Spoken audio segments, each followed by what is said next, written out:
ഒന്നാമത്തെ ചോദ്യം ഇതാണ്. തെറ്റായ പ്രസ്താവന ഏതാണ് ചോദ്യം.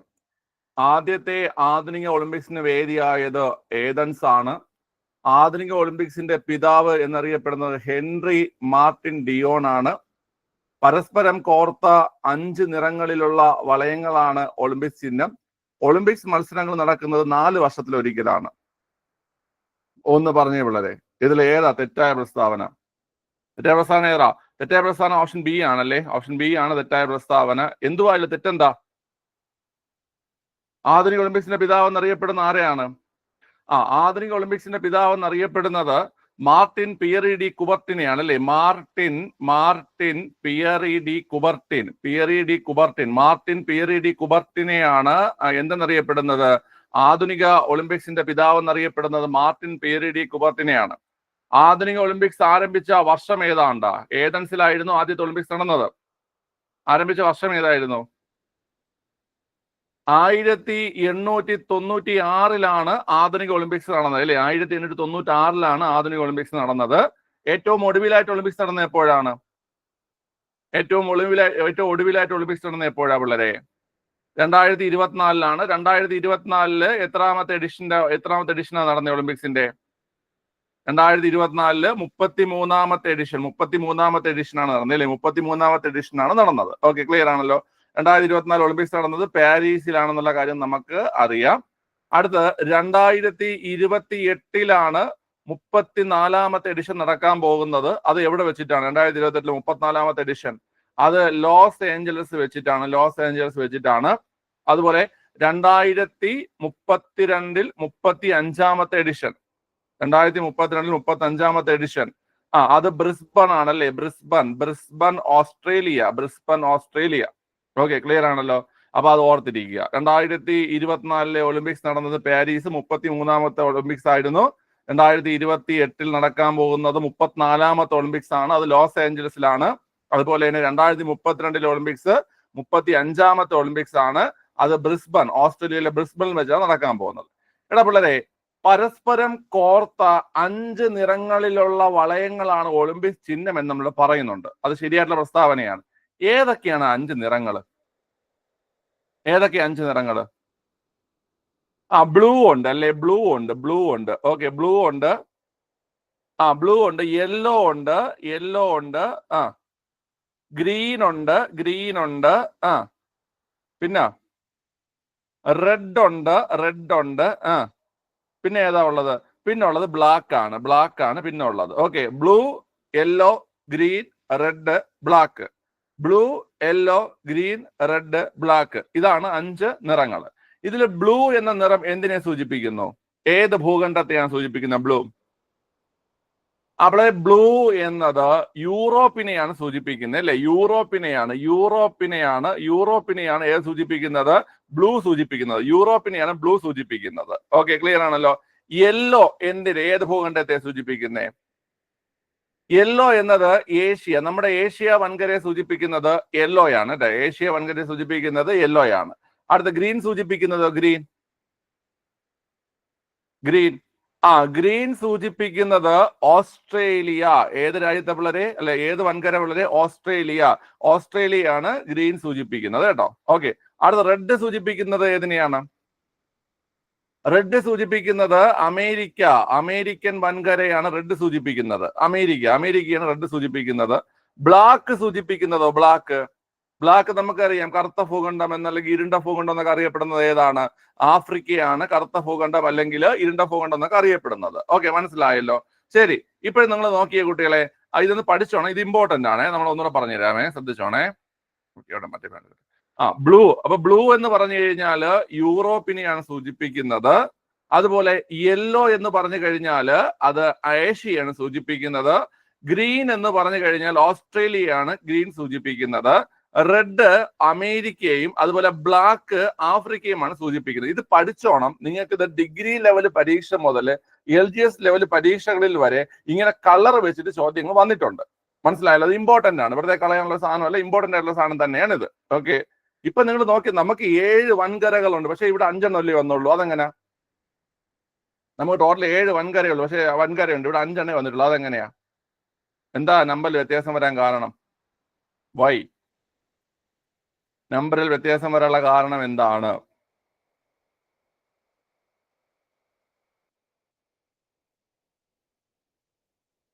അറിഞ്ഞൂടി ആർക്കും? നമുക്ക് അമേരിക്ക എന്ന് പറയുമ്പോൾ നമുക്ക് അമേരിക്കൻ ഭൂഖണ്ഡങ്ങൾ 2 ഉണ്ടല്ലേ? വടക്കേ അമേരിക്കയും തെക്കേ അമേരിക്കയും അങ്ങനെ 2 ഉണ്ട്. ഇവിടെ നമ്മൾ അമേരിക്ക എന്ന് കോമൺ ആയിട്ട് ഒന്നാണ് പറയുന്നത്. അപ്പൊ അവിടെ ഒരെണ്ണം കുറഞ്ഞു. പിന്നെ അന്റാർട്ടിക്കയിൽ ജനവാസം ഉണ്ടോ? അവിടെ അന്റാർട്ടിക്കൻ ഭൂഖണ്ഡത്തില് അന്റാർട്ടിക്കയിൽ ജനവാസം ഇല്ല. ക്ലിയർ ആണല്ലോ? സോ അതുകൊണ്ടാണ് നമുക്ക് ഈ 5 വന്നത്, 5 ഭൂഖണ്ഡമായിട്ട് മാറിയത്. ഓക്കെ, ക്ലിയർ ആണല്ലോ? അടുത്ത്, ഇവയിൽ ഏത് കായിക ഇനത്തിലാണ് ഓരോ വർഷത്തും 9 കളിക്കാർ വീതം കളിക്കുന്നത്? കമന്റ് ചെയ്തേ. രണ്ടാമത്തെ ചോദ്യം, ഏത് കായിക ഇനത്തിലാണ് ഓരോ വർഷത്തും 9 കളിക്കാർ വീതം കളിക്കുന്നത്? ഏത് കായിക ഇനത്തിലാണ്ടാ? അത് ബേസ്ബോളിലാണ് അല്ലേ? ബേസ്ബോൾ ഏത് രാജ്യത്തിന്റെ ഔദ്യോഗിക കായിക ഇനമാണ്? ബേസ്ബോള് അമേരിക്കയുടെ ഔദ്യോഗിക കായിക ഇനമാണ്. ബേസ്ബോൾ അമേരിക്കയുടെ ഔദ്യോഗിക കായിക ഇനമാണ്. ഓക്കെ, ഇനി ഞാൻ കുറച്ച് കായിക ഇനങ്ങൾ ചോദിക്കാം. നിങ്ങൾ കളിക്കാരുടെ എണ്ണം പറയണം. നമുക്ക് സ്ഥിരമായിട്ട് ചോദിക്കുന്ന കുറച്ച് കായിക ഇനങ്ങളാണ്. നിങ്ങൾ കളിക്കാരുടെ എണ്ണം പറയണം കേട്ടോ. ക്രിക്കറ്റിൽ എത്രയാണ്? ക്രിക്കറ്റിൽ ഒരു ടീമിൽ എത്ര കളിക്കാരാണ്? ക്രിക്കറ്റില് 11 കളിക്കാരാണ് ഒരു ടീമിൽ. ഓക്കെ, ഹോക്കിയിലും 11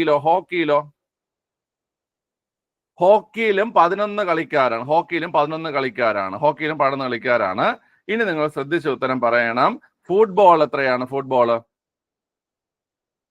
ഫുട്ബോളും 11. ഇത് മൂന്നും വലിയ പ്രശ്നമല്ല, എല്ലാവർക്കും അറിയാവുന്ന ചോദ്യം തന്നെയാണ്. ക്രിക്കറ്റ്, ഹോക്കി, ഫുട്ബോൾ, ഇതിൽ മൂന്നിലും 11 കളിക്കാർ വെച്ചാണ് ഓരോ ടീമിലുള്ളത്. എങ്കിൽ നിങ്ങൾ പറഞ്ഞേടാ, നമ്മുടെ ബാസ്കറ്റ് ബോളിൽ എത്ര കളിക്കാരാണുള്ളത്? ബാസ്കറ്റ് ബോളിൽ എത്ര കളിക്കാരാണുള്ളത് ടീമില്? ബാസ്കറ്റ് ബോളിൽ 5 കളിക്കാരാണുള്ളത്. ഒരു ടീമിൽ 5 കളിക്കാരാണുള്ളത്. വോളിബോളിലോ? വോളിബോളിൽ ഒരു ടീമിൽ എത്ര കളിക്കാറുണ്ട്? വോളിബോളിൽ ഒരു ടീമിൽ 6 കളിക്കാരുണ്ട്. വോളിബോളിൽ ഒരു ടീമിൽ 6 കളിക്കാരാണ് ഉള്ളത്. കബഡിയിലോ? കബഡി. കബഡിയില് ഒരു ടീമില് 7 കളിക്കാരാണ് കേട്ടാ. കബഡിയിൽ ഒരു ടീമിൽ 7 പേരാണ് ഉള്ളത്. കബഡിയെ കളിക്കാൻ അറിയോടെ? ആർക്കെങ്കിലും ഈ പറഞ്ഞില്ല ഏതൊക്കെ കളികൾ നിങ്ങൾക്ക് അറിയാം? ക്രിക്കറ്റ് കളിക്കാൻ എത്ര പേർക്ക് അറിയാം? കിട്ടിയതോ? അടുത്ത ചോദ്യം, ഇവയിൽ ഏത് ചലച്ചിത്രമാണ് കയ്യൂർ സമരത്തെ ആധാരമാക്കി നിർമ്മിച്ചത്? ചലച്ചിത്രം ഏതാണ് ചോദ്യം. ഓക്കെ, ഏതാണ് കുട്ടികളെ? അത് മീനമാസത്തിലെ സൂര്യനാണ് അല്ലെ? മീനമാസത്തിലെ സൂര്യനാണ് കയ്യൂർ സമരത്തെ ആധാരമാക്കി നിർമ്മിച്ച ചലച്ചിത്രം എന്ന് പറയുന്നത്. ഓക്കെ, ഈ മീനമാസത്തിലെ സൂര്യൻ എന്ന സിനിമ സംവിധാനം ചെയ്തത് ലെനിൻ രാജേന്ദ്രനാണ്. അത് ചോദിക്കുന്ന ചോദ്യമാണ് കേട്ടാ. മീനമാസത്തിലെ സൂര്യൻ എന്ന സിനിമ സംവിധാനം ചെയ്തത് ലെനിൻ രാജേന്ദ്രനാണ്. ലെനിൻ രാജേന്ദ്രനാണ് മീനമാസത്തിലെ സൂര്യൻ എന്ന സിനിമ സംവിധാനം ചെയ്തത്. ഓക്കെ, ക്ലിയർ ആണല്ലോ? ഈ ഒരു കാര്യം കേട്ടാ ഒന്ന് നിങ്ങൾ പറയണം. ഈ കയ്യൂർ സമരം നടന്ന വർഷം എന്ന് പറയുന്നത് നമുക്ക് എപ്പോഴും ചോദിക്കുന്നതാ. കയ്യൂർ സമരം നടന്ന വർഷം ഏതാ? കയ്യൂർ സമരം നടന്നത് 1941 കയ്യൂർ സമരം നടന്നത്. കയ്യൂർ സമരം നടന്നത് എവിടെയാ? കാസർഗോഡ് ജില്ലയിലാണ് അല്ലെ? കാസർഗോഡ് ജില്ലയിലാണ് കയ്യൂർ സമരം നടന്നത്. ഓക്കെ, അപ്പം ഈ ഒരു ചോദ്യം പഠിച്ചോണേ. കയ്യൂർ സമരത്തെ ആധാരമാക്കിയിട്ടുള്ള സിനിമയാണ് മീനമാസത്തിലെ സൂര്യൻ. ഏതാ കുട്ടികളെ? മീനമാസത്തിലെ സൂര്യൻ. ആ സിനിമ സംവിധാനം ചെയ്തിരിക്കുന്നത് ലെനിൻ രാജേന്ദ്രനാണ്. ആ സിനിമ സംവിധാനം ചെയ്തിരിക്കുന്നത്. ഓക്കെ, 1941 കാസർഗോഡ് ജില്ലയിലാണ് കയ്യൂർ സമരം നടന്നത്. ഓക്കെ, ക്ലിയർ ആണല്ലോ? അടുത്ത്, കുടുംബശ്രീ പദ്ധതിക്ക് തുടക്കം കുറിച്ചത് ഏത് വർഷമാണ്? കുടുംബശ്രീ പദ്ധതിക്ക് തുടക്കം കുറിച്ചത് 1998. തീയതി പറഞ്ഞേ. മെയ് മാസം 17. കുടുംബശ്രീക്ക് തുടക്കം കുറിച്ചത്. കുടുംബശ്രീ ഉദ്ഘാടനം ചെയ്ത ജില്ല ഏതാണ്? കുടുംബശ്രീ ഉദ്ഘാടനം ചെയ്ത ജില്ല മലപ്പുറമാണ്. കുടുംബശ്രീ ഉദ്ഘാടനം ചെയ്ത ജില്ല മലപ്പുറം ജില്ലയിലാണ് കുടുംബശ്രീ ഉദ്ഘാടനം ചെയ്തത്. ഉദ്ഘാടനം ചെയ്തത് AB വാജ്പേയി ആണ്. ഉദ്ഘാടനം ചെയ്തത്. കേരളത്തിൽ കുടുംബശ്രീ ആരംഭിക്കുമ്പോൾ കേരള മുഖ്യമന്ത്രി ആരാണ്? കേരള മുഖ്യമന്ത്രി ആരാണ്? EK നായനാരാണ് കേരള മുഖ്യമന്ത്രി. കേരളത്തിൽ കുടുംബശ്രീ ആരംഭിക്കുമ്പോൾ EK നായനാരാണ് മുഖ്യമന്ത്രി. കുടുംബശ്രീ ഏത് വകുപ്പിന്റെ കീഴിൽ വരുന്ന പദ്ധതിയാണ്?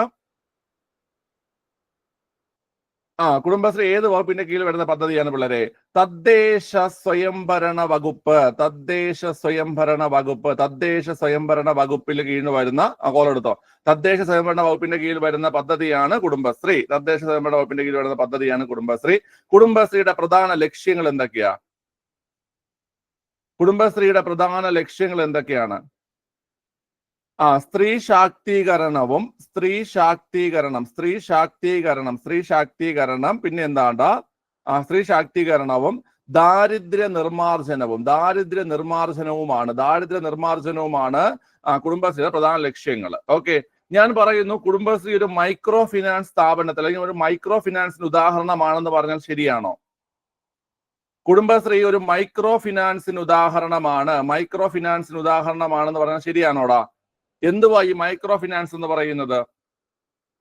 ചെറിയ രീതിയിൽ നിക്ഷേപങ്ങൾ സ്വീകരിക്കുകയും ചെറിയ രീതിയിൽ വായ്പകൾ നൽകുകയും ചെയ്യുന്ന സ്ഥാപനങ്ങളെയാണ് നമ്മൾ മൈക്രോ ഫിനാൻസ് എന്ന് പറയുന്നത്. കുടുംബശ്രീ ഒരു മൈക്രോ ഫിനാൻസ് ആണ് അല്ലേ? കുടുംബശ്രീ ഒരു മൈക്രോ ഫിനാൻസ് ആണ് എന്നുള്ള കാര്യം നിങ്ങൾ മനസ്സിലാക്കുക. ക്ലിയർ ആണല്ലോ? ഇനി നമ്മൾ പറഞ്ഞു കുടുംബശ്രീ ഉദ്ഘാടനം ചെയ്തത് മലപ്പുറം ജില്ലയിലാണെന്ന് പറഞ്ഞു. പക്ഷേ കുടുംബശ്രീയുടെ പ്രവർത്തനങ്ങൾ ആദ്യമായി ആരംഭിക്കുന്നത് മലപ്പുറം ജില്ലയിലാണ്. കുടുംബശ്രീയുടെ പ്രവർത്തനങ്ങൾ ആദ്യമായി ആരംഭിച്ചത് ആലപ്പുഴ ജില്ലയിലാണ് എന്ന് നിങ്ങൾ മനസ്സിലാക്കുക. കുടുംബശ്രീയുടെ പ്രവർത്തനങ്ങൾ ആദ്യമായി ആരംഭിച്ചത് ആലപ്പുഴ ജില്ലയിലാണെന്ന് മനസ്സിലാക്കുക. ആലപ്പുഴയിലാണ്. കുടുംബശ്രീയുടെ അടിസ്ഥാന ഘടകം ഏതാണ്? പിള്ളേരെ, കുടുംബശ്രീയുടെ അടിസ്ഥാന ഘടകമാണ് അയൽക്കൂട്ടം. അയൽക്കൂട്ടമാണ് കുടുംബശ്രീയുടെ അടിസ്ഥാന ഘടകം അല്ലെങ്കിൽ ഘടന എന്ന് പറയുന്നത്, അല്ലെങ്കിൽ അടിസ്ഥാന ഘടകം എന്ന് പറയുന്നത്. അയൽക്കൂട്ടത്തിന് മുകളിൽ എന്താണ്? അയൽക്കൂട്ടത്തിന് മുകളില് ADS ആണ് അല്ലെ? ADS ആണ് അയൽക്കൂട്ടത്തിന് മുകളിൽ. ADS എന്ന് വെച്ചാൽ എന്താണ്? ADSന്റെ പൂർണ്ണരൂപം എന്താണ്ടാ? ഏരിയ ഡെവലപ്മെന്റ് സൊസൈറ്റി ആണ് അല്ലേ? ഏരിയ ഡെവലപ്മെന്റ് സൊസൈറ്റി എന്നാണ് ADSന്റെ പൂർണ്ണരൂപം. അതിന്റെ മുകളിൽ എന്താണ്? അതിന്റെ മുകളിൽ CDS ആണല്ലേ? അതിന്റെ മുകളിൽ CDS ആണ്. CDS എന്ന് വെച്ചാൽ എന്താണ്? CDS എന്ന് വെച്ചാൽ എന്താണ്? കമ്മ്യൂണിറ്റി ഡെവലപ്മെന്റ് സൊസൈറ്റി എന്നാണ് CDSന്റെ പൂർണ്ണരൂപം. കമ്മ്യൂണിറ്റി ഡെവലപ്മെന്റ് സൊസൈറ്റി എന്നാണ് CDSന്റെ പൂർണ്ണരൂപം. ഇങ്ങനെ ഒരു ത്രിതല ഘടനയാണ് ഏതിനുള്ളത്? അതായത് 3 തലങ്ങളിലായിട്ടുള്ള ഒരു ഘടനയാണ് നമ്മുടെ കുടുംബശ്രീക്കുള്ളത്. കുടുംബശ്രീയുടെ ഏറ്റവും അടിസ്ഥാന ഘടകം എന്ന് പറയുന്നത് അയൽക്കൂട്ടമാണ്. അതിന് മുകളിലുള്ളത് ADS, അതിന് ഏറ്റവും മുകളിലുള്ളത് CDSമാണ് കേട്ടോ. ADS എന്ന് പറഞ്ഞാൽ ഏരിയ ഡെവലപ്മെന്റ് സൊസൈറ്റിയും CDS എന്ന് വെച്ചാൽ കമ്മ്യൂണിറ്റി ഡെവലപ്മെന്റ് സൊസൈറ്റിയുമാണ്. ഓക്കെ, ഇത്രയും കാര്യങ്ങൾ നിങ്ങൾ ഓർത്തിരിക്കുക. ഓക്കെ, ഞാൻ ഒന്നുകൂടെ പറഞ്ഞു തരാം കേട്ടോ. ഏതെങ്കിലും പോയിന്റ് ഡൗട്ട് ഉണ്ടെങ്കിൽ ചോദിക്കണേ.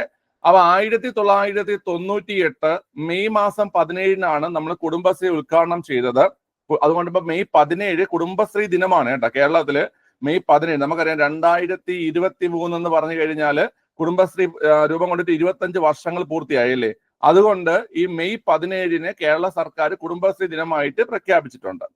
പിന്നെ നിങ്ങൾ മനസ്സിലാക്കാനുള്ളതെന്ന് പറഞ്ഞു കഴിഞ്ഞാൽ കുടുംബശ്രീ ഉദ്ഘാടനം ചെയ്ത മലപ്പുറം ജില്ലയിലാണ്. ആ സമയത്ത് നമ്മുടെ പ്രധാനമന്ത്രിയായിട്ടുള്ള AB വാജ്പേയി ആണ് കുടുംബശ്രീ ഉദ്ഘാടനം ചെയ്തത്. കുടുംബശ്രീ ഉദ്ഘാടനം ചെയ്യുമ്പോൾ കേരള മുഖ്യമന്ത്രി EK നായനാരായിരുന്നു. ഏത് വകുപ്പിന്റെ കീഴിലാണ് കുടുംബശ്രീ വരുന്നത് കേട്ട് കഴിഞ്ഞാൽ തദ്ദേശ സ്വയംഭരണ വകുപ്പിന്റെ കീഴിലാണ്. LSGയുടെ കീഴിലാണ് കുടുംബശ്രീ വരുന്നത്. കുടുംബശ്രീയുടെ പ്രധാന ലക്ഷ്യങ്ങള് സ്ത്രീ ശാക്തീകരണവും ദാരിദ്ര്യ നിർമ്മാർജ്ജനവുമാണ്. കുടുംബശ്രീ ഒരു മൈക്രോ ഫിനാൻസ് സ്ഥാപനത്തിന് ഉദാഹരണമാണ്. മൈക്രോ ഫിനാൻസ് എന്ന് പറഞ്ഞു കഴിഞ്ഞാൽ ചെറിയ രീതിയിൽ വായ്പകൾ നൽകുന്നതും ചെറിയ രീതിയിൽ നിക്ഷേപങ്ങൾ സ്വീകരിക്കുന്നതുമായിട്ടുള്ള സ്ഥാപനങ്ങളെ അല്ലെങ്കിൽ സംവിധാനങ്ങളെയാണ് നമ്മൾ മൈക്രോ ഫിനാൻസ് എന്ന് പറയുന്നത്. മനസ്സിലായോ? ഈ സ്വയം സഹായ സംഘങ്ങൾ ഒരു മൈക്രോ ഫിനാൻസ് ആണ്. ഇപ്പൊ തന്നെ ഞാൻ ഇപ്പൊ ഈ ക്ലാസ് തുടങ്ങിയ സമയത്ത് എനിക്ക് കോൾ വന്നപ്പോൾ ഞാൻ ഒരു ലോൺ കൊടുത്തതിനെ കുറിച്ച് സംസാരം കേട്ടിട്ടുണ്ടാവും. ഞങ്ങൾ ഒരു പുരുഷ സ്വയം സഹായ സംഘമുണ്ട് ഞങ്ങൾക്ക്. ഓക്കെ, സർവ എന്ന് പറയുന്ന ഒരു പുരുഷ സ്വയം സഹായ സംഘമുണ്ട്. മനസ്സിലായ? ഓക്കെ, അപ്പം അത് നമ്മൾ എന്ത് ചെയ്യാറുണ്ട്? നമ്മൾ ഇങ്ങനെ നിക്ഷേപങ്ങൾ സ്വീകരിക്കാറുണ്ട്, അതുപോലെ ഞങ്ങൾ ലോണും കൊടുക്കാറുണ്ട്. മനസ്സിലായ? ക്ലിയർ ആണല്ലോ? പിന്നെ ചിട്ടി നടത്താറുണ്ട്. അങ്ങനെ ഒരുപാട് ഉടായ്പ പരിപാടികൾ നമ്മൾ എന്ത് ചെയ്യാറുണ്ട് കേട്ടോ. ഓക്കെ, ക്ലിയർ ആണ്. അപ്പൊ അയൽക്കൂട്ടം ആണ് ഏറ്റവും അടിസ്ഥാനമായിട്ടുള്ള 43, 44. അയ്യോ, അത് വന്നില്ല ഇവിടെ. 43, 44 ക്വസ്റ്റ്യൻ പോയി. കുഴപ്പമില്ല. ഓക്കെ, അപ്പൊ നോക്കാം, ചിലപ്പോൾ താഴോട്ടുണ്ടെങ്കിൽ കാണും കേട്ടോ. അപ്പൊ ഈ അയൽക്കൂട്ടം എന്ന് പറഞ്ഞു കഴിഞ്ഞാല് ഏറ്റവും അടിസ്ഥാനമായിട്ടുള്ള ഘടകമാണ് അയൽക്കൂട്ടം എന്ന് പറയുന്നത്. അതിന്റെ മുകളിലുള്ളത് ADS ആണ്, അതിന്റെ മുകളിലുള്ളത് CDS ആണ്. അത് ഓർത്ത് വെക്കണം. അയൽക്കൂട്ടം, ADS, CDS, അങ്ങനെ ഒരു ത്രിതല ഘടനയാണ് കുടുംബശ്രീക്ക് ഉള്ളത്. കുടുംബശ്രീയുടെ പ്രവർത്തനങ്ങൾ ആരംഭിച്ച ജില്ല എന്ന് കേട്ട് കഴിഞ്ഞാൽ ആലപ്പുഴയാണ്. ഉദ്ഘാടനം ചെയ്തത് മലപ്പുറം ജില്ലയിലാണ്. ഓക്കെ അല്ലേ? ഓക്കെ ആണ്. ശരി, അടുത്ത ചോദ്യം ഒന്ന് ചെയ്തേ. തെറ്റായ പ്രസ്താവന ഏത് എന്നുള്ള ചോദ്യമാണ്. ഒന്ന് ചെയ്ത് ഉത്തരം കമന്റ് ചെയ്തിടാം. ഓക്കെ, നമുക്ക് ഇതൊരു ഈസി ക്വസ്റ്റ്യൻ ആണ്. കാരണം എല്ലാവർക്കും അറിയാവുന്ന കാര്യം തന്നെയാണ്. കേരളത്തിലെ രണ്ടാമത്തെ മുഖ്യമന്ത്രി ആർ ശങ്കർ അല്ല എന്നുള്ള കാര്യം നിങ്ങൾക്ക് അറിയാം. കേരളത്തിലെ രണ്ടാമത്തെ മുഖ്യമന്ത്രി പട്ടം താണുപിള്ളയാണ്, അല്ലേ? പട്ടം താണുപിള്ളയാണ് കേരളത്തിലെ രണ്ടാമത്തെ മുഖ്യമന്ത്രി. ഇവിടെ ബാക്കിയുള്ള പോയിന്റുകൾ നമുക്ക് നോക്കണം. മുഖ്യമന്ത്രി സ്ഥാനം വഹിച്ച ശേഷം ഉപമുഖ്യമന്ത്രിയായ വ്യക്തിയാണ് CH മുഹമ്മദ് കോയ. ഇതൊരു പ്രീവിയസ് ചോദ്യമാണ്. മുഖ്യമന്ത്രി സ്ഥാനം വഹിച്ച ശേഷം ഉപമുഖ്യമന്ത്രിയായ വ്യക്തിയാണ് CH മുഹമ്മദ് കോയ. ശരിയായിട്ടുള്ള പ്രസ്താവന. ഒരു നിയമസഭാ കാലത്ത് മന്ത്രി, മുഖ്യമന്ത്രി, പ്രതിപക്ഷ നേതാവ് എന്നീ പദവികൾ വഹിച്ചത് PK വാസുദേവൻ നായരാണ്. ഒരു നിയമസഭാ കാലം എന്ന് പറഞ്ഞാൽ എത്ര വർഷമാണ്? ഒരു നിയമസഭാ കാലം എന്ന് പറഞ്ഞു കഴിഞ്ഞാൽ ഒരു നിയമസഭാ കാലം എന്ന് പറഞ്ഞു കഴിഞ്ഞാൽ 5 വർഷമല്ലേ? 5 വർഷമാണ് ഒരു നിയമസഭാ കാലം എന്ന് പറയുന്നത്, അല്ലേ? 5 വർഷമാണ് ഒരു നിയമസഭാ കാലം എന്ന് പറയുന്നത്. ഓക്കെ, ക്ലിയർ ആണല്ലോ. അപ്പൊ ഒരു നിയമസഭാ കാലത്ത് തന്നെ മന്ത്രി, മുഖ്യമന്ത്രി, പ്രതിപക്ഷ നേതാവ് എന്നീ പദവികൾ വഹിച്ചത് PK വാസുദേവൻ നായരാണ്. ഓക്കെ, ക്ലിയർ ആണല്ലോ. ഇപ്പോൾ ഉള്ളത് എത്രാമത്തെ നിയമസഭയാണ്? ഇപ്പോൾ ഉള്ളത് എത്രാമത്തെ നിയമസഭയാണ്? ഇപ്പോൾ ഉള്ളത് എത്രാമത്തെ നിയമസഭയാണുള്ളത്? ഇപ്പോഴത്തത് ഇപ്പോൾ ഉള്ള നിയമസഭ 15ാമത്തതും ഇപ്പോൾ ഉള്ള ലോകസഭ എത്രാമത്തെയാണ്? നിയമസഭ 15, ലോകസഭ 18, അല്ലേ? ലോകസഭ 18. ഓക്കെ, ഓർഡർ ചോദിക്കാം, നമ്പർ ചോദിക്കും കേട്ടോ. ഓക്കെ, അടുത്ത് 1969, 77 കാലത്ത് കേരളത്തിൽ മുഖ്യമന്ത്രി ആയിരുന്നത് C അച്യുതമേനോനാണ്. അപ്പൊ ഈ പറഞ്ഞ പോയിന്റ് എല്ലാം ഓർത്തു വെച്ചിരിക്കുക. മുഖ്യമന്ത്രി സ്ഥാനം വഹിച്ച ശേഷം ഉപമുഖ്യമന്ത്രിയായ വ്യക്തിയാണ് CH മുഹമ്മദ് കോയ. ഒരേ നിയമസഭാ കാലത്ത് മന്ത്രി, മുഖ്യമന്ത്രി, പ്രതിപക്ഷ നേതാവ് എന്നീ പദവികൾ വഹിച്ചത് PK വാസുദേവൻ നായരാണ്.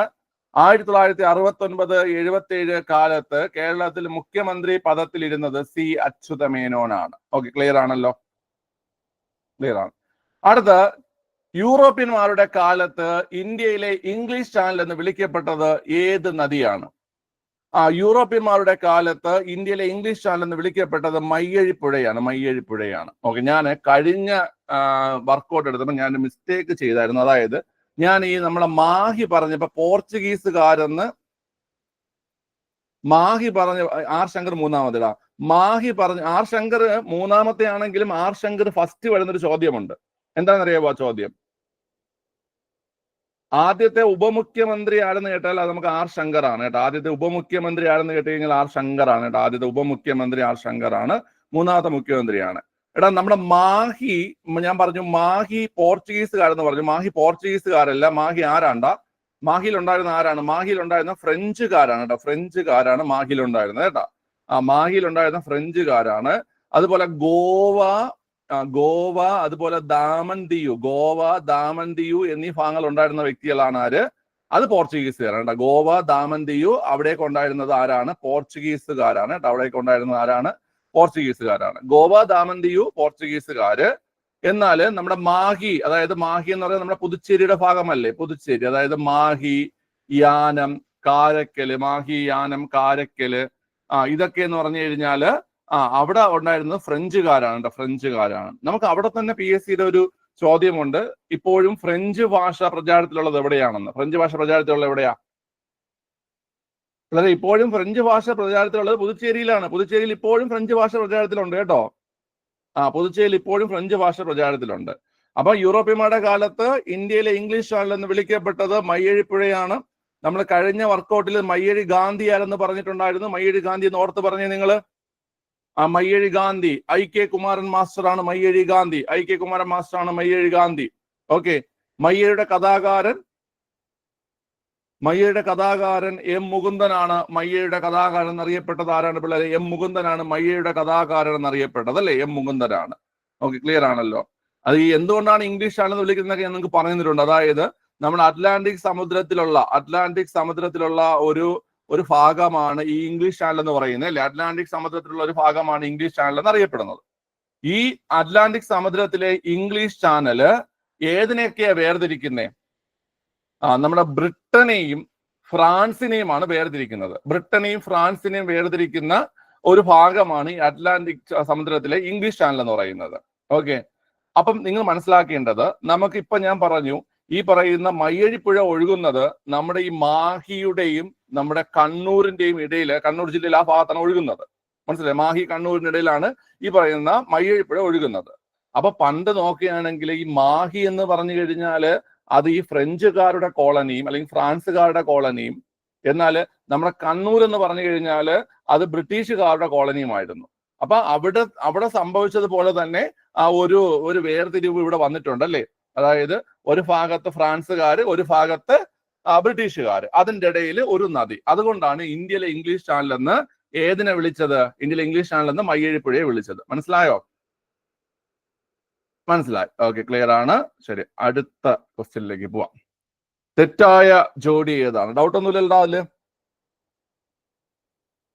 ഏതെങ്കിലും ഡൗട്ട് ഉണ്ടെങ്കിൽ നിങ്ങൾ മൈക്ക് ഓൺ ആക്കിയിട്ട് ചോദിക്കണം, സാർ അതൊന്ന് പറഞ്ഞു തരുമോ? അല്ലെങ്കിൽ എന്തെങ്കിലും മിസ്റ്റേക്ക് വല്ലതും പറഞ്ഞെങ്കിൽ നിങ്ങൾ അപ്പൊ പറയണം. ഞാൻ പെട്ടെന്ന് പറഞ്ഞു ചിലപ്പോൾ വരാൻ ചാൻസ് ഉണ്ട് കേട്ടോ, എന്തെങ്കിലും പറയുമ്പോൾ മാറിപ്പോ. അപ്പൊ നിങ്ങൾ പറഞ്ഞാൽ മതി. ഓക്കെ, ശരി. തെറ്റായ ജോഡി എല്ലാവർക്കും ഡി ആണ്. ഡിക്ക് എന്ത് കുഴപ്പം? രാഷ്ട്രീയ നാടകമല്ലേ പാട്ടവാക്കി? നീയൊക്കെ പാട്ടവാക്കി ആലോചിച്ചിട്ടാണ് ഈ രാഷ്ട്രീയ നാടകം.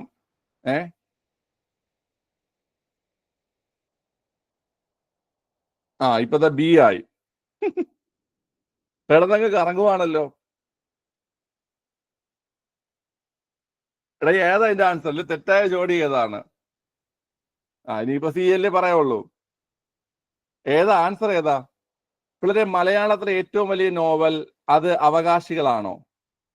ഈ ക്വസ്റ്റ്യനൊക്കെ നമ്മൾ മുമ്പ് ചെയ്തിട്ടുള്ളതാ. മലയാളത്തിലെ ഏറ്റവും വലിയ നോവൽ അവകാശികളാണോ? മലയാളത്തിലെ ഏറ്റവും വലിയ നോവൽ അവകാശികളാണ്. മലയാളത്തിലെ ആദ്യത്തെ ബോധധാര നോവൽ സ്വർഗദൂതനുമാണ്. തകഴിയുടെ ആദ്യ നോവൽ ഏണിപ്പടികളാണോ? ആണോ?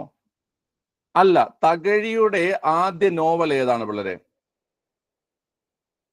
തകഴിയുടെ ആദ്യ നോവൽ ഏതെന്ന് കേട്ട് കഴിഞ്ഞാൽ ത്യാഗത്തിന്റെ പ്രതിഫലം എന്നതാണ് കേട്ടോ. ത്യാഗത്തിന്റെ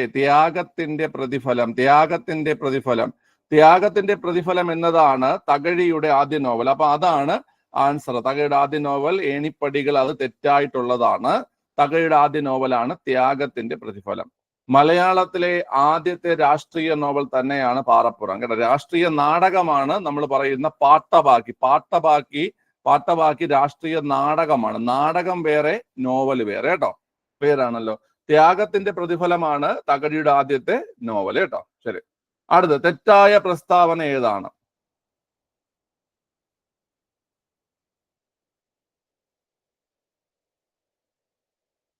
പറയാമോ? തെറ്റായ പ്രസ്താവന ഒന്ന് കണ്ടുപിടിച്ചേ.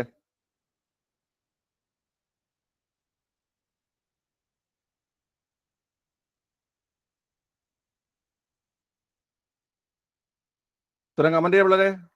അറിഞ്ഞുടങ്ങി കമന്റ് ചെയ്യും.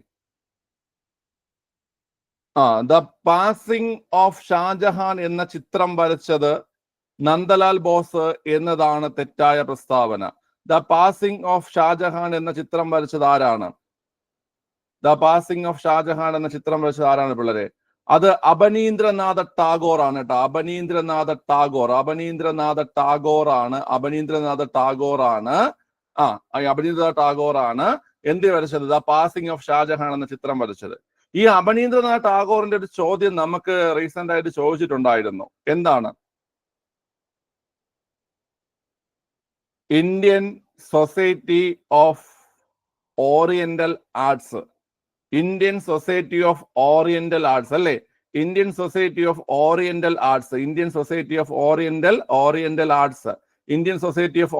ആർട്സ് സ്ഥാപിച്ചത് ആരാണ്? Indian society of oriental arts സ്ഥാപിച്ചത് അബനീന്ദ്രനാഥ ടാഗോർ ആണ്. ഏത് വർഷമാണ്, എവിടെയാണ് സ്ഥാപിച്ചത് കേട്ടാൽ വർഷം 1907. ഇതൊക്കെ SCRT പോയിന്റ് ആണ്.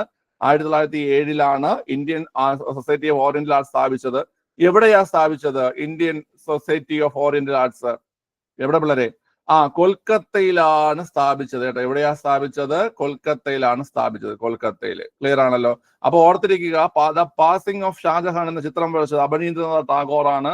കൊൽക്കത്തയില് Indian society of oriental arts സ്ഥാപിച്ചത് അബനീന്ദ്രനാഥ ടാഗോർ ആണ്. 1907 അദ്ദേഹം ഇത് സ്ഥാപിക്കുന്നത്. ഓക്കെ, കൊൽക്കത്തയിലാണ് സ്ഥാപിച്ചത്. ഇനിതാ ബാക്കിയുള്ള പോയിന്റുകൾ ഇതൊക്കെ അറിഞ്ഞൂടെങ്കിൽ എഴുതി പഠിച്ച് തന്നെ പോണം. നഗ്നപാതനായ ചിത്രകാരൻ എന്നറിയപ്പെട്ടത് MF ഹുസൈൻ ആണ്. അമൃത ഷേർഗിൽ ജനിച്ചത് ഹംഗറിയിലാണ്. അമൃത ഷേർഗിൽ ജനിച്ചത് ഹംഗറിയിലാണ്. വാക്കുകളും പ്രതീകങ്ങളും എന്ന ചിത്രം വരച്ചത് KCS പണിക്കരാണ് കേട്ടോ. വാക്കുകളും പ്രതീകങ്ങളും എന്ന ചിത്രം വരച്ചത് ആരാണ് പിള്ളേരെ? KCS പണിക്കരാണ് വാക്കുകളും പ്രതീകങ്ങളും എന്ന ചിത്രം വരച്ചത്. ഓക്കെ, ക്ലിയർ ആണ്. അടുത്ത ചോദ്യം, ചിത്രകൂടൻ പക്ഷികളുടെ കൂടുകൾ ധാരാളമുള്ള പക്ഷിപ്പാതാളം ഏത് ജില്ലയിലാണ്? പക്ഷിപ്പാതാളം ഏത് ജില്ലയിലാണ് പിള്ളേരെ? പക്ഷിപ്പാതാളം വയനാട് ജില്ലയിലാണ് അല്ലെ? പക്ഷിപ്പാതാളം വയനാട് ജില്ലയിലാണ്. പക്ഷിപ്പാതാളം ഏത് ജില്ലയിലാണ്ട? വയനാട് ജില്ലയിലെ ഒരു പക്ഷി സങ്കേതമാണ്. പക്ഷി സങ്കേതം പറയാൻ പറ്റത്തില്ല, ഈ പറയുന്ന ഒരു പക്ഷികളൊക്കെ വന്നു പോകുന്ന ഒരു സ്ഥലം കേട്ടോ. ഒരു പക്ഷി സങ്കേതം പോലെ ഒരു സ്ഥലമാണ് ഈ പറയുന്ന ഈ പക്ഷിപ്പാതാളം എന്ന് പറയുന്നത്. ഓക്കെ, ക്ലിയർ ആണല്ലോ. അവിടെ കാണപ്പെടുന്ന ചിത്രകൂടൻ പക്ഷികളാണ്. ചിത്രകൂടൻ പക്ഷികളാണ് അവിടെ കാണപ്പെടുന്നത്. ഓക്കെ, ദേശാടന പക്ഷികളുടെ പറുദീസ എന്നറിയപ്പെടുന്ന ഏതാണ്? ദേശാടന പക്ഷികളുടെ പറുദീസ എന്നറിയപ്പെടുന്നത് കടലുണ്ടിയാണ് അല്ലെ? കടലുണ്ടിയാണ്. കടലുണ്ടി പക്ഷി സങ്കേതം ഏത് ജില്ലയിലാണ്? കടലുണ്ടി പക്ഷി സങ്കേതം മലപ്പുറം ജില്ലയിലാണ് കേട്ടോ. മലപ്പുറം ജില്ലയിലാണ് കടലുണ്ടി പക്ഷി സങ്കേതം. ദേശാടന പക്ഷികളുടെ പറുദീസ എന്നറിയപ്പെടുന്ന പക്ഷി സങ്കേതമാണ് കടലുണ്ടി. കടലുണ്ടി ഏത് ജില്ലയിലാണ്ട? മലപ്പുറം ജില്ലയിലാണ് കടലുണ്ടി പക്ഷി സങ്കേതം. ഓക്കെ, ഇനി പക്ഷി നിരീക്ഷകരുടെ പറുദീസ എന്നറിയപ്പെടുന്ന ഏതാണ്? പക്ഷി നിരീക്ഷകരുടെ പറുദീസ എന്നറിയപ്പെടുന്നത് അരിപ്പ പക്ഷി സങ്കേതമാണ്. അരിപ്പ പക്ഷി സങ്കേതമാണ്. പക്ഷി നിരീക്ഷകരുടെ പറുദീസ എന്നറിയപ്പെടുന്ന അരിപ്പ പക്ഷി സങ്കേതമാണ്. അത് ഏത് ജില്ലയിലാണ്? അരിപ്പ പക്ഷി സങ്കേതം തിരുവനന്തപുരം ജില്ലയിലാണ്. തിരുവനന്തപുരം ജില്ലയിലാണ്. ഓക്കെ, കടവാവലുകളെ കാണപ്പെടുന്ന പക്ഷി സങ്കേതം ഏതാണ്? കടവാവലുകളെ കാണപ്പെടുന്ന പക്ഷി സങ്കേതം, കടവാവലുകൾ ധാരാളമായി കാണപ്പെടുന്ന പക്ഷി സങ്കേതമാണ് മംഗളവനം. മംഗളവനം. അതെ, കടവാവലുകളെ കാണപ്പെടുന്ന പക്ഷി സങ്കേതമാണ് മംഗളവനം. ഓക്കെ, അതുപോലെ മയിൽ സംരക്ഷണ കേന്ദ്രം ഏതാണ്? മയിൽ സംരക്ഷണ കേന്ദ്രം ഏതാണ്? മയിൽ സംരക്ഷണ കേന്ദ്രം ചൂളന്നൂരാണ് മയിൽ സംരക്ഷണ കേന്ദ്രം. ഓക്കെ, ചൂളന്നൂരാണ്. കേരളത്തിലെ ആദ്യത്തെ പക്ഷി സങ്കേതം ഏതാണ്? കേരളത്തിലെ ആദ്യത്തെ പക്ഷി സങ്കേതം ഏതാണ്? കേരളത്തിലെ ആദ്യത്തെ പക്ഷി സങ്കേതം തട്ടേക്കാടാണ്. ആദ്യത്തത് തട്ടേക്കാടാണ്. തട്ടേക്കാടാണ് ആദ്യത്തെ പക്ഷി സങ്കേതം. ഓക്കെ, ഏറ്റവും വലിയ പക്ഷി സങ്കേതം ഏതാണ്? കേരളത്തിലെ ഏറ്റവും വലിയ പക്ഷി സങ്കേതവും തട്ടേക്കാടാണ്. 1983 എറണാകുളം ജില്ലയില് പെരിയാർ നദീതീരത്ത് സ്ഥാപിക്കപ്പെട്ടു. 1983 എറണാകുളം ജില്ലയില് പെരിയാർ നദീതീരത്ത് സ്ഥാപിക്കപ്പെട്ടു. ക്ലിയർ ആണല്ലോ. ഏറ്റവും വലിയ പക്ഷി സങ്കേതവും ഏതാണ്? തട്ടേക്കാടാണ്. ഏറ്റവും വലിയ പക്ഷി സങ്കേതവും തട്ടേക്കാടാണ്. ഏറ്റവും ചെറിയ പക്ഷി സങ്കേതം ഏതാണ്? ഏറ്റവും ചെറിയ പക്ഷി സങ്കേതം മംഗളവനമാണ്.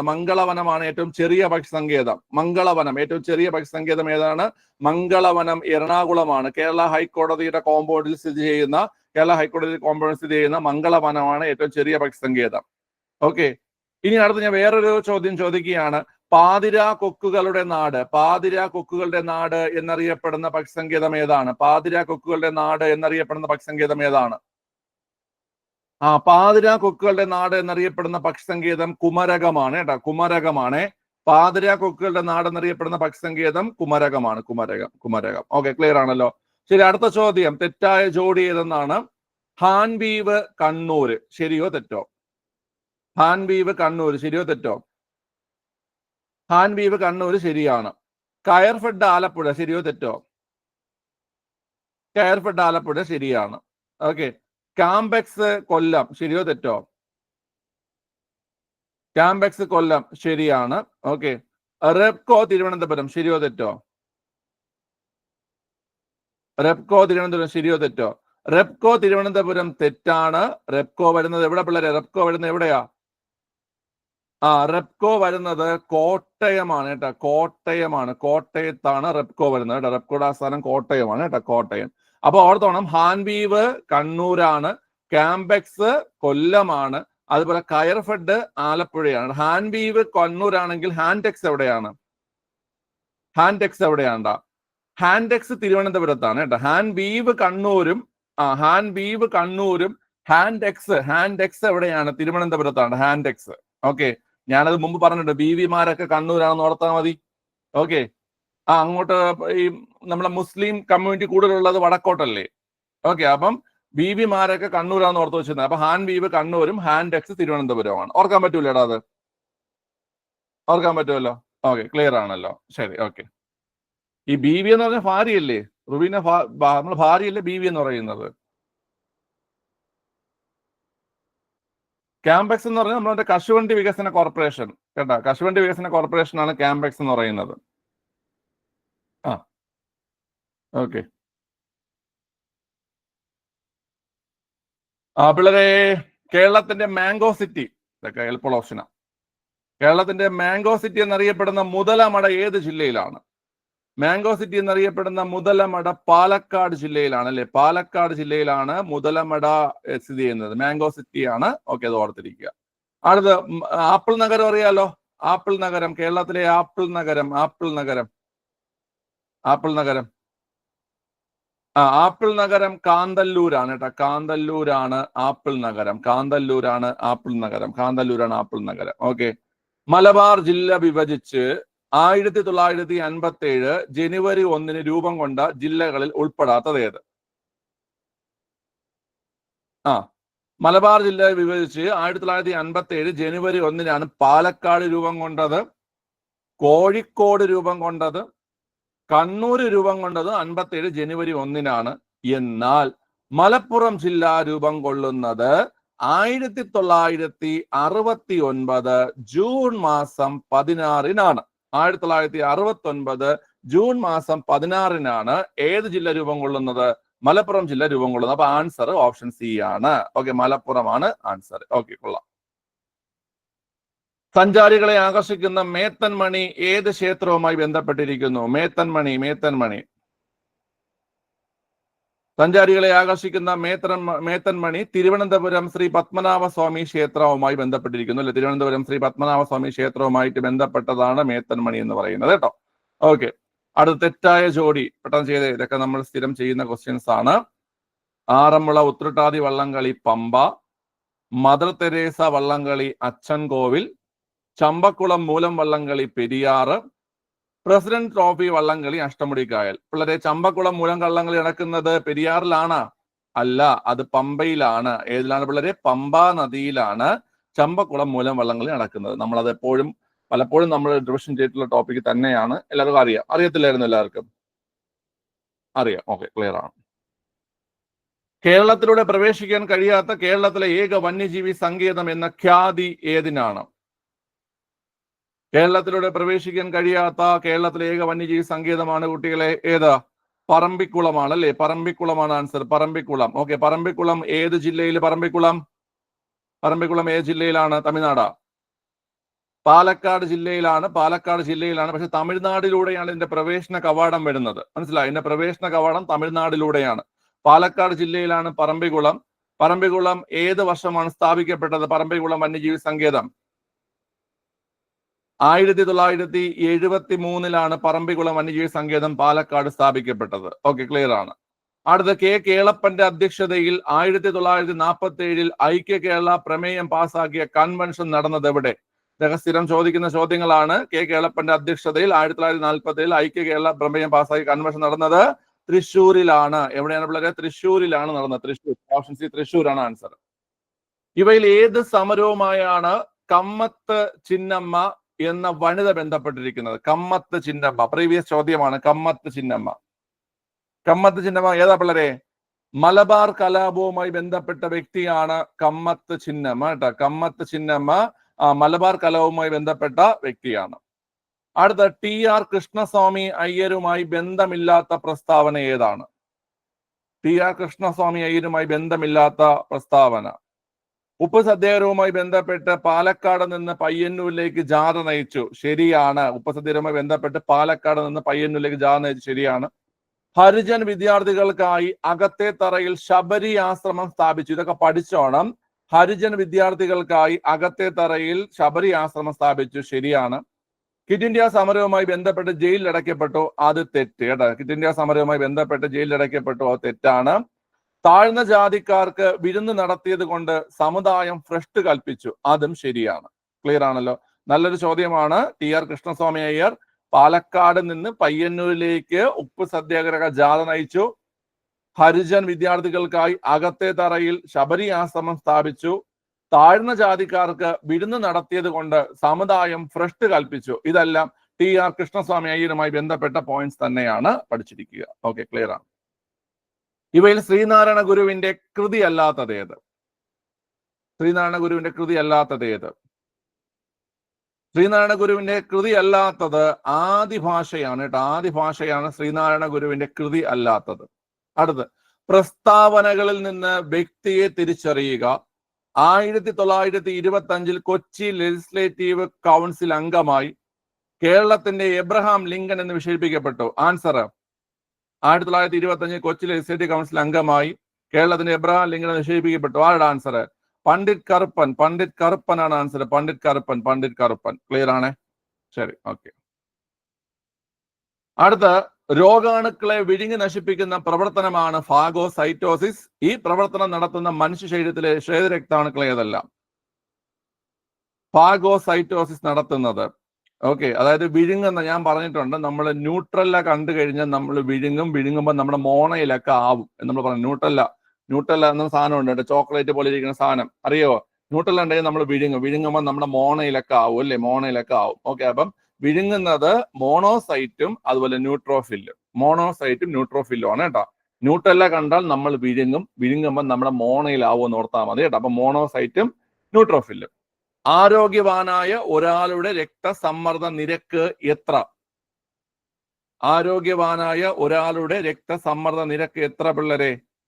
80/120 അല്ല, 120/80 mmHg ആണ് കേട്ടോ. 120/80 mmHg ആണ് ആൻസർ കേട്ടോ. 120/80 mmHg ആണ് ആൻസർ. തിരിച്ചു പറഞ്ഞാൽ തെറ്റും, മനസ്സിലായ? എങ്കില് ഷുഗർ ലെവൽ എന്ന് പറഞ്ഞാടാ. ഷുഗർ ലെവല്, അതായത് ഗ്ലൂക്കോസ് ലെവൽ എന്ന് പറഞ്ഞ്.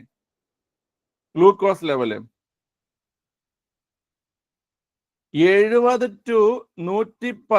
70-110 milligram per 100 ml. 70-110 milligram per 100 ml. 70-110 milligram per 100 ml. Okay, clear ആണല്ലോ.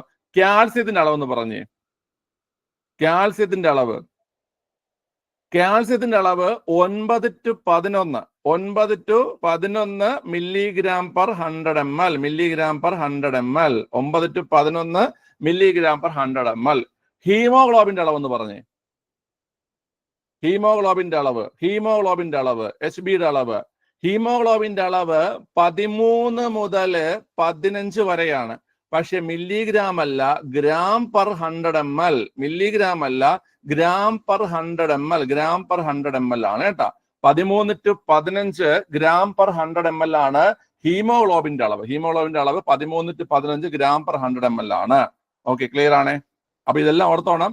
രക്തസമ്മർദ്ദ നിരക്ക് 120/80 mmHg ആണ്. ഇനി അടുത്ത് നമ്മൾ പറഞ്ഞ ഏതാ?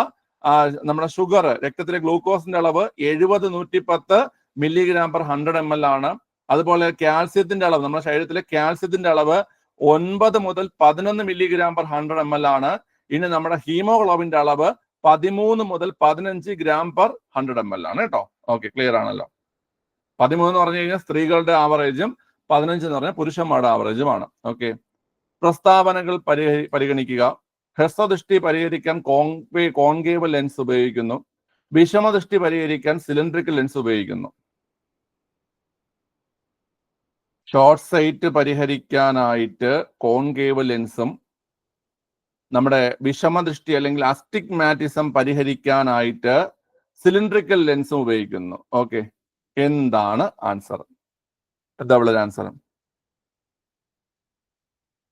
നേത്രരോഗങ്ങളുമായി ബന്ധപ്പെട്ട ചോദ്യമാണ്. നമുക്കറിയാം ഷോർട്ട് സൈറ്റ് പരിഹരിക്കാനായിട്ട് ഉപയോഗിക്കുന്നത് തന്നെയാണ്, കോൺകേവ് ലെൻസ് തന്നെയാണ് ഷോർട്ട് സൈറ്റ് പരിഹരിക്കാനായിട്ട് ഉപയോഗിക്കുന്നത്. കോൺകേവ് ലെൻസ് തന്നെയാണ് ഷോർട്ട് സൈറ്റ് പരിഹരിക്കാനായിട്ട് ഉപയോഗിക്കുന്നത്. ഓക്കെ, ഷോർട്ട് സൈറ്റിനെ നമ്മൾ സയന്റിഫിക്കലി പറയുന്ന പേരെന്താ?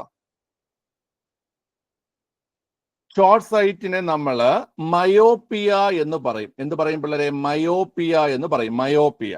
ഷോർട്ട് സൈറ്റ് അല്ലെങ്കിൽ ഹ്രസ്വദൃഷ്ടിയെ നമ്മൾ പറയുന്നത് മയോപ്പിയ എന്നാണ്. മയോപ്പിയ. അപ്പൊ അത് പരിഹരിക്കാനായിട്ട് നമ്മൾ കോൺകേവ് ലെൻസ് ഉപയോഗിക്കും. ഇനി നമ്മൾ ദീർഘദൃഷ്ടിയെ നമ്മൾ ഫാർ സൈറ്റ്, ദീർഘദൃഷ്ടിയെ നമ്മൾ പറയുന്ന പേരെന്താ പിള്ളേരെ? ദീർഘദൃഷ്ടിയെ പറയുന്ന പേരെന്താണ്? ദീർഘദൃഷ്ടിയെ പറയുന്ന പേരാണ് ഹൈപ്പർമെട്രോപ്പിയ. ഹൈപ്പർമെട്രോപ്പിയ എന്നാണ് നമ്മൾ ഏതിനെ പറയുന്നത്? ദീർഘദൃഷ്ടിയെ പറയുന്നത് ഹൈപ്പർമെട്രോപ്പിയ. ദീർഘദൃഷ്ടി പരിഹരിക്കാൻ വേണ്ടിയിട്ട് ഉപയോഗിക്കുന്ന ലെൻസ് കോൺവെക്സ് ആണ് കേട്ടോ. ഏതാണ് ഇവിടെ? കോൺവെക്സ് ആണ് ദീർഘദൃഷ്ടി പരിഹരിക്കാൻ വേണ്ടി ഉപയോഗിക്കുന്ന ലെൻസ്. ഓക്കെ, അപ്പൊ മറക്കണ്ട, ഹ്രസ്വദൃഷ്ടി അല്ലെങ്കിൽ മയോപ്പിയ പരിഹരിക്കാനായിട്ട് കോൺകേവ് ലെൻസും ദീർഘദൃഷ്ടി അല്ലെങ്കിൽ ഹൈപ്പർമെട്രോപ്പിയ പരിഹരിക്കുന്നതിനായിട്ട് കോൺവെക്സ് ലെൻസുമാണ് ഉപയോഗിക്കുന്നത്.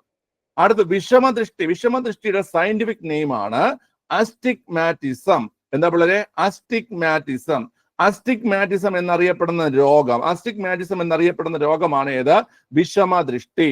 പ്രസ്ബയോപ്പിയ, നിങ്ങൾ ആരോ പ്രസ്ബയോപ്പിയ പറഞ്ഞു, അത് വെള്ളെഴുത്താണ്.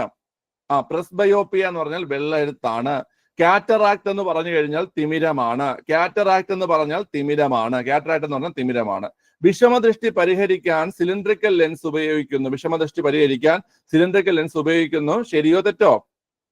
ശരിയാണ്. വിഷമദൃഷ്ടി പരിഹരിക്കാനായിട്ട് സിലിണ്ടറിക്കൽ ലെൻസ് ആണ് ഉപയോഗിക്കുന്നത്. അപ്പൊ 1 ഉം 2 ശരി. ഓക്കെ. അന്നജത്തെ മാൾട്ടോസാക്കി മാറ്റുന്ന ആഗ്നേയരസത്തിലെ രാസാഗ്നി ഏതാണ്? അന്നജത്തെ മാൾട്ടോസാക്കി മാറ്റുന്ന ആഗ്നേയരസത്തിലെ രാസാഗ്നി അമിലേസ് ആണ്. അമിലേസ് അന്നജത്തെ മാറ്റുന്നു. ഈ പെപ്സിൻ കാണപ്പെടുന്ന എവിടെ പിള്ളേരെ? പെപ്സിൻ കാണപ്പെടുന്ന എവിടെയാണ്? പെപ്സിൻ ആഗ്നേയരസമാണോ ആമാശയ രസമാണോ? ഗ്യാസ്ട്രിക് ജ്യൂസ് ആണോ പാൻക്രിയാറ്റിക് ജ്യൂസ് ആണോ? പെപ്സിൻ എന്ന് പറഞ്ഞു കഴിഞ്ഞാൽ ആമാശയ രസമാണ്. പിള്ളേരെ ആമാശയ രസമാണ് പെപ്സിൻ. പെപ്സിൻ എന്താ ചെയ്യുന്നേ?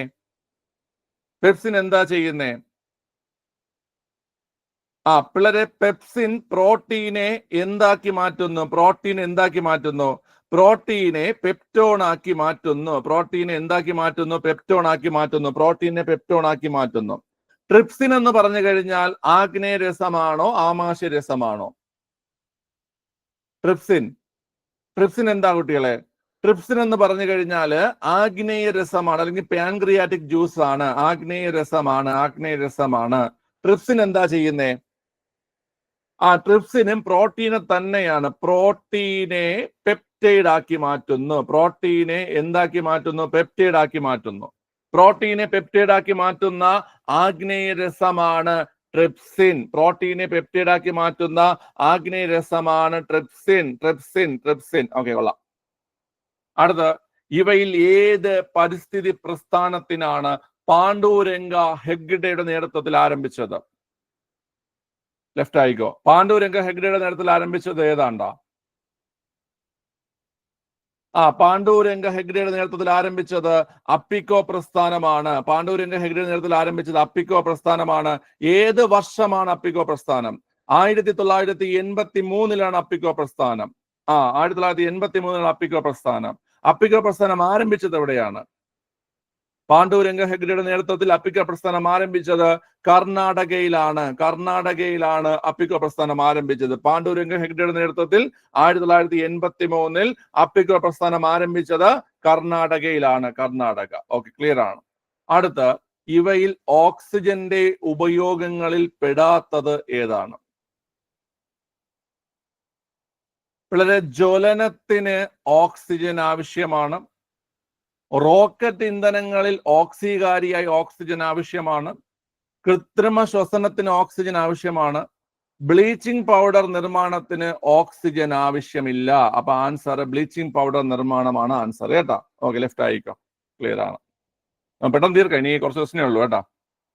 നമുക്ക് ഉത്തരം മാത്രം പറഞ്ഞിട്ടോ, ബാക്കിയൊക്കെ നമ്മൾ പിന്നെ എക്സ്പ്ലെയിൻ ചെയ്യാം. പ്രകാശം ഒരു മാധ്യമത്തിൽ നിന്ന് സാന്ദ്രത വ്യത്യാസമുള്ള മറ്റൊരു മാധ്യമത്തിലേക്ക് കടക്കുമ്പോൾ അതിന്റെ പാതയ്ക്കുണ്ടാകുന്ന വ്യതിയാനത്തെ പറയുന്ന പേരെന്താണ്? പ്രകാശം ഒരു മാധ്യമത്തിൽ നിന്ന് സാന്ദ്രത വ്യത്യാസമുള്ള മറ്റൊരു മാധ്യമത്തിലേക്ക് കടക്കുമ്പോൾ അതിന്റെ പാതയ്ക്ക് വ്യത്യാസം ഉണ്ടാകുന്നു.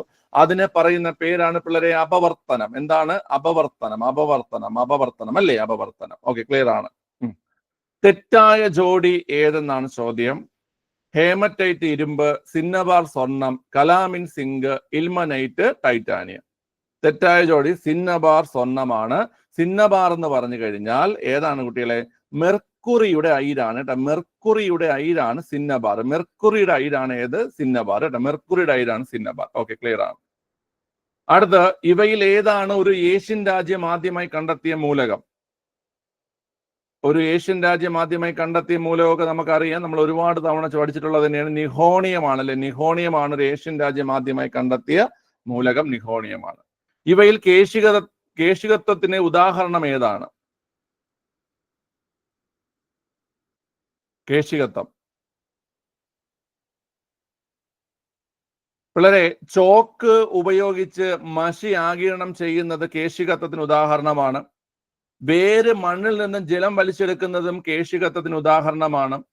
കോട്ടൺ തുണി കൊണ്ട് വിയർപ്പ് ഒപ്പിയെടുക്കുന്നതും കേശികത്വത്തിന് ഉദാഹരണമാണ്.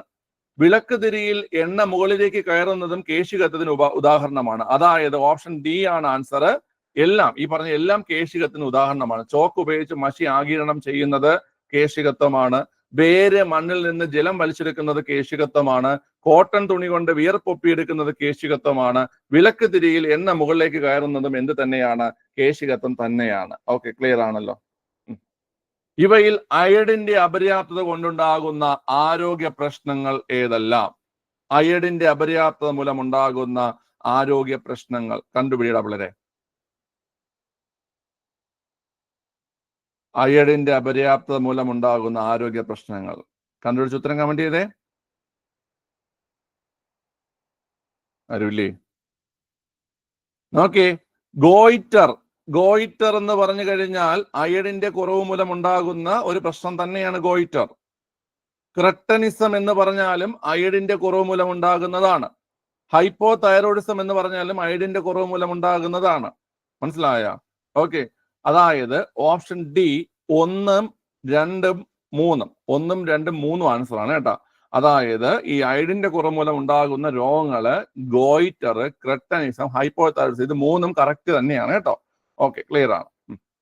അടുത്ത, ബാക്ടീരിയൽ പകർച്ചവ്യാധിയായ കുഷ്ഠം ഒരാളിൽ നിന്ന് മറ്റൊരാളിലേക്ക് പകരുന്നത് ഏത് രീതിയിലാണ്? നമ്മളത് പഠിച്ചിട്ടുണ്ട്. സമ്പർക്കം മൂലമാണ് കുഷ്ഠം പകരുന്നത് അല്ലെ? സമ്പർക്കം മൂലമാണ് കുഷ്ഠം എന്ത് ചെയ്യുന്നത്? പകരുന്നത്. ഓക്കെ, ക്ലിയർ ആണ്. കാരുണ്യ ബെനവലന്റ് ഫണ്ട് ഔദ്യോഗികമായി ഉദ്ഘാടനം ചെയ്ത വർഷം ഏതാണ്? കാരുണ്യ ബെനവലന്റ് ഫണ്ട് ഔദ്യോഗികമായി ഉദ്ഘാടനം ചെയ്ത വർഷം.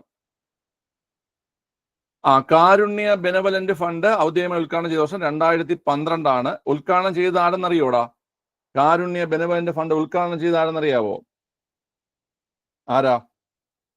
അദ്ദേഹം ഇപ്പൊ സജീവ രാഷ്ട്രീയത്തിൽ ഇല്ലാത്തൊരു വ്യക്തിയാണ്. AK ആന്റണിയാണ് കാരുണ്യ ബെനവലന്റ് ഫണ്ട് ഉദ്ഘാടനം ചെയ്ത വ്യക്തി. ആരാണ്ട? AK ആന്റണിയാണ് കാരുണ്യ ബെനവലന്റ് ഫണ്ട് ഉദ്ഘാടനം ചെയ്തത്. അടുത്ത്, ഇവയിൽ ഏത് പദ്ധതിയാണ് കേരളത്തിലെ? വേറൊരു കാര്യം ചോദിക്കട്ടെ, ഈ കാരുണ്യ ബെനവലന്റ് ഫണ്ടിൽ നിന്ന് ലഭിക്കുന്ന ധനസഹായം എത്രയാണ്ട? എത്ര രൂപ ലഭിക്കും കാരുണ്യ ബെനവലന്റ് ഫണ്ടിൽ നിന്ന്? 5 ലക്ഷമാണോ 2 ലക്ഷമാണോ?